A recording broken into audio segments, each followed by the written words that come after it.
To the members of the Islamic Revolutionary Guard, the armed forces, and all of the police, I say tonight that you must lay down your weapons and have complete immunity, or, in the alternative, face certain death.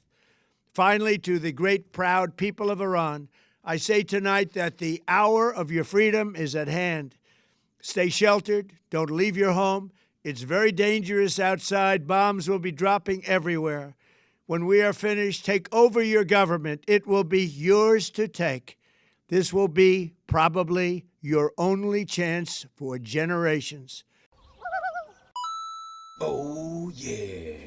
Gang, what's up? Aaron, Canadian Looney. So we have the Americans going to war with Iran on behalf of Israel. Perhaps. What is really going on in the world? Is this about human rights? Is it about oil? Is it about banking? It's probably about banking and oil. But let's get into this. It gets pretty confrontational for a war. I suppose we're in one. Let's take a peek.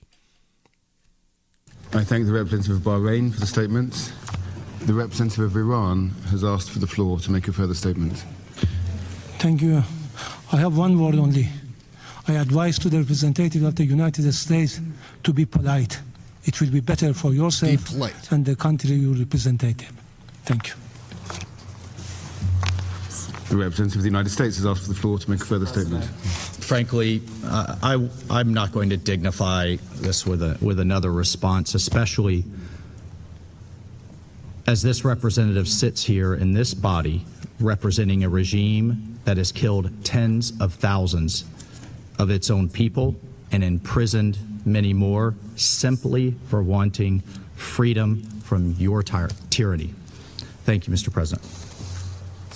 Distinguished delegates, this is a moment in history that requires moral clarity, and President Trump has met the moment. The most fundamental duty of any sovereign government is the protection of its people. Operation Epic Fury is directed towards specific and strategic objectives: to dismantle missile capabilities that threaten allies, to degrade naval assets used to destabilize international waters, and to disrupt the machinery that arms proxy militias, and to ensure the Iranian regime never, ever can threaten the world with a nuclear weapon. As President Trump said last night, for decades, the Iranian regime has willfully destabilized the world. It has killed American forces and citizens, threatened regional allies, and jeopardized the security of international shipping upon which the world depends. Its massive support for violent proxies, declared terrorist organizations, the Houthis, Hezbollah, Hamas, and others, has brought bloodshed and disorder across the Middle East for far too long. This is not speculation. We know this to be true, and our men and women have paid for the actions of this regime and the IRGC with their lives. No responsible nation can ignore persistent aggression and violence. The regime in Tehran has led attacks that have cost American lives. Hundreds of U.S. Marines in Lebanon, thousands of troops in Iraq. American hostage after hostage has suffered. Our ships fired upon dozens of times in the Red Sea. Iran has armed and financed militant organizations that undermine lawful governments and destabilize an already fragile region. Iran's continued pursuit of advanced missile capabilities, coupled with its refusal to abandon nuclear ambitions despite diplomatic opportunities, presents a grave and mounting danger. The international community has long affirmed a simple and necessary principle: Iran cannot have a nuclear weapon. That principle is not a matter of politics, it's a matter of global security, and to that end, the United States is taking lawful actions. This body, the United States Security Council, has acted repeatedly on this threat. 20 years ago, starting in 2006, Resolution 1696 demanded that Iran suspend all uranium enrichment-related and reprocessing activities, invoking Chapter 7 of the UN Charter, and adopting a legally binding resolution. When Iran failed to comply, this council followed with Resolution 1737, imposing mandatory sanctions, including bans on nuclear-related materials and technology, asset freezes on key individuals and entities linked to their nuclear program, and establishing a sanctions committee. Subsequent resolutions, 1747 in the year 2007, expanded arms embargoes and asset freezes. Resolution 1803 in 2008 tightened restrictions on dual-use goods and calling for the inspections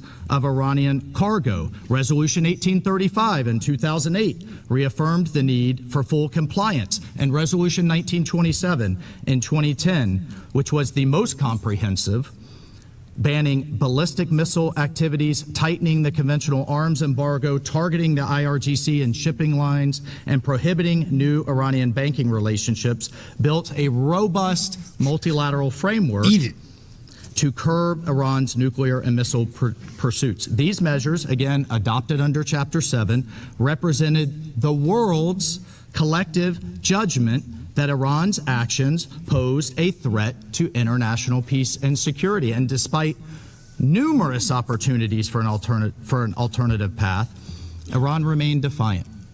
And the Security Council decided on September 19th of last year, 2025, to restore these measures, snap back sanctions, sending a clear message that the world will not acquiesce to threats and half measures, and Tehran would be held to account. On top of these actions by the UN, American diplomacy was attempted repeatedly and in good faith. President Trump, Secretary Rubio, our special envoys Witkoff and Kushner were relentlessly dedicated to diplomacy. But diplomacy cannot succeed where there is no genuine willingness to cease aggression, where there is no genuine partner for peace. As President Trump said today, and he spoke directly to the Iranian people, he said, quote, "To the proud, great people of Iran, I saw tonight that the hour of your freedom is at hand. The entire world has witnessed the regime's wholesale slaughter of innocent civilians. The sad irony is that this same regime will attempt to lecture us today about human rights and the rule of law.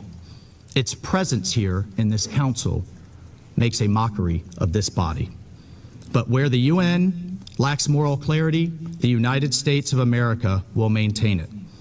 Indiscriminate and unprovoked attacks by the Iranian regime today against our regional partners, Kuwait, the United Arab Emirates, Bahrain, Qatar, Jordan, and others, reinforce precisely why such actions are necessary. The regime has not only struck military assets, but civilian infrastructure as well.